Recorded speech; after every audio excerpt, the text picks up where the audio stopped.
ప్రత్యేక అవసరాలు గల పిల్లల్ని నేను పాదయాత్రలో కూడా కలుస్తాం జరిగింది.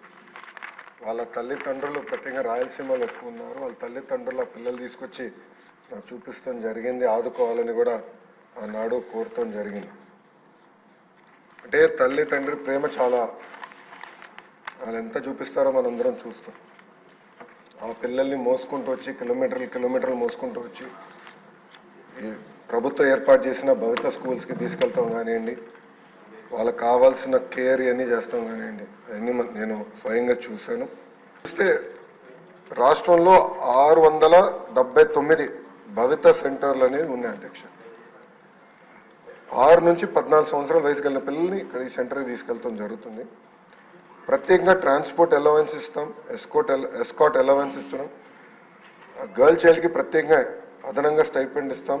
ఇంకా హోమ్ బేస్డ్ ఎడ్యుకేషన్ కూడా, అంటే ట్యూషన్లు ఆయన పెట్టుకోవాలంటే అదనంగా కూడా ప్రభుత్వం డబ్బులు ఇస్తుంది. కానీ నన్ను అడిగితే ఇది సరిపోదు. ఒక మాటలు నాకు చెప్తే ఇది సరిపోదు. ఆల్రెడీ వాళ్ళు అనేక ఇబ్బందులు ఎదుర్కొంటున్నారు, సమాజంలో అనేక అవమానాలు పడుతున్నారు. చదవాలని తప్పన ఆ పిల్లల్లో ఉంటుంది. వాళ్ళు అధిగమించుకుని ఎలా వెళ్ళాలి దానిపైన కూడా మేము వాస్తవంగా చెప్పాలి నెల అయింది నేను మంత్రి అయ్యి, నిన్నటితో నెల అయింది. Vast subject. నేను కూడా అధికారులతో చర్చిస్తున్నాను. ఈ 1:10 ఎట్లా సాధ్యమవుతుంది, అంటే యూనిట్ ఎట్లా చేయాలి, ఇంకా తల్లిదండ్రులు ఈ పిల్లల్ని దూరంగా తీసుకెళ్ళగలుగుతారా లేదా, అది ఎట్లా చేయాలనే దానిపైన మేము కూడా చర్చిస్తున్నాం. మొన్న కూడా మీరు చూశారు అధ్యక్ష, IIT NIT స్టూడెంట్స్ వికలాంగులు, అంటే వాళ్ళు అనేక అవమానాలు ఎదుర్కొంటారు సమాజంలో. అలాంటిది చదవాలన్న పట్టుదలతో చదివి టెక్నికల్ రీజన్ వల్ల IIT NITలో వాళ్ళకి అడ్మిషన్స్ రాలేదు. దానికి మేము ఎతికి 1992 ఒక ప్రత్యేక జియో ఉంటే అది కోట్ చేసి యుద్ధ ప్రాతిపదికంగా జియో ఇస్తే సుమారుగా 45 మంది పిల్లలు ఈరోజు IIT NITకి వెళ్ళారు. అది ఈ ప్రభుత్వంకున్న చిత్తశుద్ధి. వచ్చిన తర్వాత ఫోటోలు వీడియోలు కూడా తెప్పించుకున్నారు. స్పెషల్ కేర్ ఇవ్వాలి అధ్యక్ష పిల్లలకి, అంటే ఎలాంటి సందేహం లేదు. అంటే వాస్తవంగా శ్రీకాకుళం విజయనగరం వరకు నా పాదయాత్ర వెళ్ళలేదు. బట్ రాయలసీమలో దాదాపు 6 నియోజకవర్గాలు మినహా అన్ని నియోజకవర్గాల్లో నేను పాదయాత్ర చేశాను. ప్రత్యేకంగా రాయలసీమలో ఎక్కువ ఈ సమస్య ఉంది. ఆ పిల్లల్ని ఆదుకోవాలి, తల్లిదండ్రులకు అండగా నిలబడాల్సిన బాధ్యత మన ప్రభుత్వం పైన ఉంటుంది. తప్పనిసరిగా దీనిపైన ఒక స్పెషల్ కార్యాచరణ ఏర్పాటు చేస్తాం. గతంలోనే చెప్పాను, ఒక 100-day యాక్షన్ ప్లాన్, 100 రోజులు ఒక యాక్షన్ ప్లాన్ మేము తయారు చేయబోతున్నాం.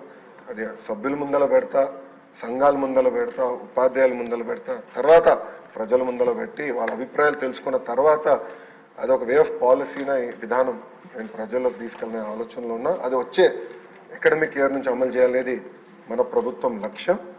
దాంట్లో భాగంగా ఇది చాలా సీరియస్గా నేను తీసుకుంటాను. అవసరాలు ఉన్నాయి అంటే ఎలాంటి సందేహం లేదు. బట్ యూనిట్ ఎట్లా ఏర్పాటు చేయాలో వాస్తవంగా నేను కూడా కొంచెం కన్ఫ్యూజన్లో ఉన్నా. గౌరవ సభ్యులందరూ కూడా సూచనలు ఇవ్వండి. అంటే 1:10 మెయింటైన్ చేయాలంటే మండల యూనిట్ అయితే దూరం అవుతుంది. అదే నాకు అర్థం ఎట్లా చేయాలనేది. అందరు సూచనలు ఇవ్వండి. హౌస్ అయిన తర్వాత కూడా దీనిపైన డిస్కస్ చేద్దాం. బట్ తప్పనిసరిగా దీనికి ఒక సొల్యూషన్ తీసుకొచ్చే బాధ్యత మన ప్రభుత్వం తీసుకుంటుంది.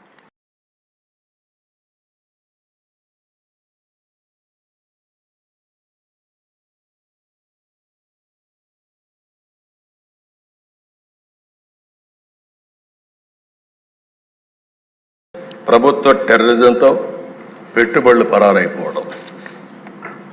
నాకు అమర్ రాజా ఇండస్ట్రీస్ ఒకప్పుడు దిశ ఏదైతే అమర్ రాజా పెట్టారో వాళ్ళంతా ఒకటి ఆలోచించారు. చిత్తూరు జిల్లా, మేము మా జిల్లాలో ఇండస్ట్రీ పెట్టాలని ఇండస్ట్రీ అతను పెడితే అతన్ని ఎన్ని విధాల ఇబ్బందులు పెట్టాలని ఇబ్బందులు పెట్టి ఇప్పుడు పెట్టుబడులు వేరే రాష్ట్రానికి పోయే పరిస్థితి వచ్చింది. అంటే సొంత రాష్ట్రంలో పుట్టిన పారిశ్రామికవేత్త కూడా పెట్టుబడి పెట్టలేని పరిస్థితి, పెట్టినా కాపాడుకోలేని పరిస్థితి వచ్చిందంటే అది ఆనాటి దుస్థితి.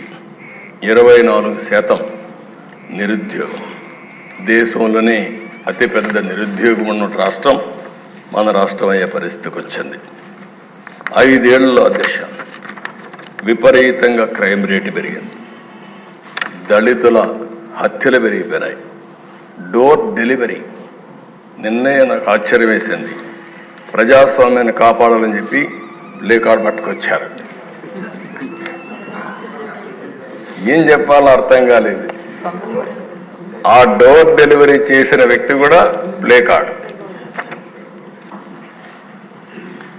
ఇంకొక పక్క దిశ ఎమ్మెల్యే దాడులు. అబ్దుల్ సలాం ఆ కుటుంబాన్ని నేను ఇప్పుడు కూడా మర్చిపోలేకపోతున్నా.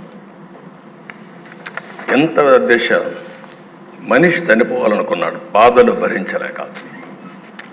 చనిపోవాలనుకుంటే వీళ్ళు మాట్లాడే మాటలైన తర్వాత నువ్వు చనిపోవాలనుకున్నా నిన్ను ప్రశాంతంగా చనిపోని నీ భార్య ఉంటుంది, గుర్తుపెట్టుకో, ఏం చేస్తావు చేసి చూపించమంటే, నేను చనిపోయిన తర్వాత నా భార్యని ఏం చేస్తారో అని ఆలోచించి భార్య భర్త ఇద్దరు చనిపోవాలని ఆలోచించుకుని ఇద్దరం చనిపోదామని మాట్లాడుకుని అప్పుడు మళ్ళీ ఆలోచించి మనం ఇద్దరం చనిపోతే ఈ ఇద్దరు పిల్లలు అనాథలైపోతారు, ఏం చేయాలని ఆలోచించినప్పుడు కాదు నలుగురం కూడా చనిపోవాలని నిర్ణయించుకుని నలుగురు వెళ్ళి రైల్వే ట్రాక్ మీద వాళ్ళిద్దరి పిల్లల్ని కట్టేసి ఆ ట్రాక్ కింద పడి బలవంతం మరణం చేసుకున్నారంటే అధ్యక్ష సాధ్యమా?